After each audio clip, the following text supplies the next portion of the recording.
Bismillah. Assalamualaikum warahmatullahi wabarakatuh. Alhamdulillahi rabbil alamin. Wassalatu wassalamu ala asrafil anbiya'i wal mursalin wa ala alihi wa sahbihi ajmain, amma ba'du.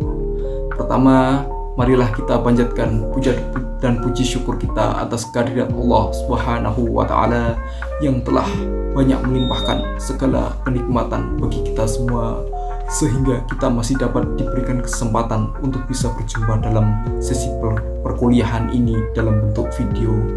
Tak lupa selawat teriring salam semoga tetap tercurahkan kepada suri tauladan kita Nabi Agung Muhammad Sallallahu Alaihi Wasallam beserta keluarga, para sahabat dan para pengikutnya, dan yang tentunya yang paling kita nantikan syafaatnya di yaumil akhir kelak nanti.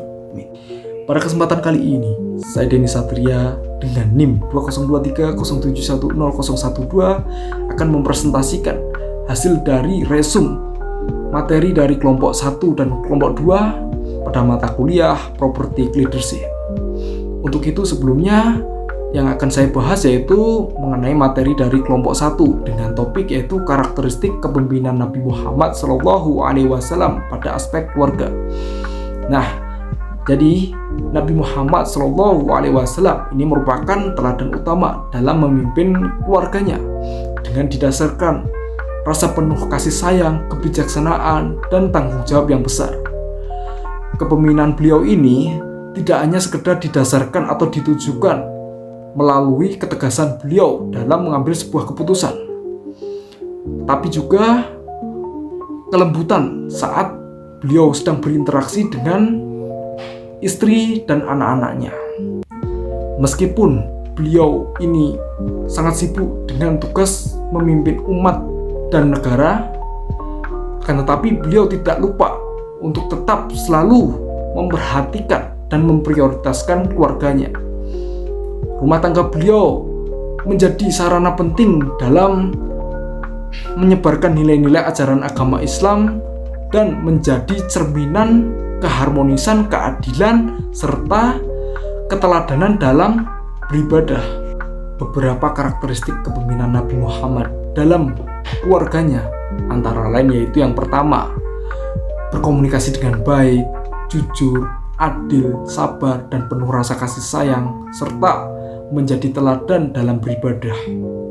Dalam hadis sahih juga disebutkan bahwa Nabi Muhammad ini merupakan orang paling baik dalam keluarga, dan bahkan beliau juga turut dalam membantu pekerjaan rumah tangga. Beliau memperlakukan istri dan anak-anaknya dengan penuh perhatian dan rasa cinta. Sebagai contoh seperti mencium putrinya yang bernama Fatimah. Hal ini dilakukan Nabi sebagai wujud kasih sayang beliau kepada anaknya. Nabi juga menanamkan nilai moral, akhlak mulia, iman, dan kesabaran kepada anak-anaknya. Dari keteladanan ini dapat kita simpulkan bahwasannya membangun keluarga yang harmonis tidak hanya cukup dengan pemenuhan materi saja, namun harus didasari dengan nilai-nilai spiritualitas, keadilan, komunikasi yang baik, dan bahkan kasih sayang yang tulus.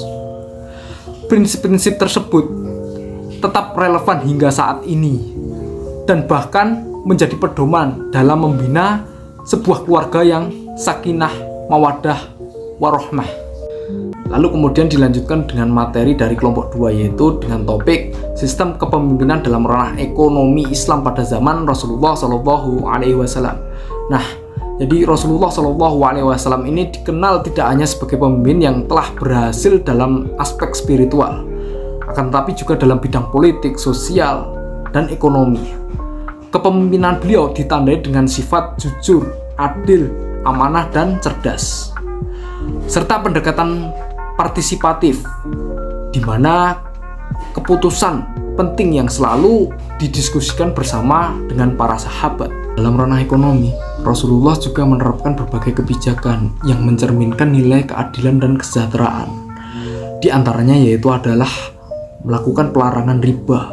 Hal ini dilakukan untuk mencegah kesenjangan sosial dan mendorong perdagangan yang jujur dan mengembangkan sistem kerjasama ekonomi seperti mudharabah dan musyarakah. Rasulullah juga menetapkan kebijakan fiskal seperti pembangunan masjid sebagai pusat kegiatan, perlindungan bagi warga negara, dan pembentukan sistem keuangan negara. Dalam hal perpajakan, kemudian diterapkan zakat bagi muslim, serta kharaj dan jizyah bagi non-muslim. Baitul Mal dijadikan sebagai pusat keuangan negara untuk mendistribusikan kekayaan demi kesejahteraan umat. Contoh konkret dari implementasi ekonomi Rasulullah ini mencakup seperti pelarangan monopoli, kemudian pembagian tanah untuk kaum muhajirin dan ansor, serta penerapan sistem keuangan yang berbasis syariah. Kepemimpinan ekonomi Rasulullah menjadi sebuah fondasi yang kokoh dalam mewujudkan keadilan sosial dan terus menjadi pedoman dalam pembangunan ekonomi Islam hingga kini.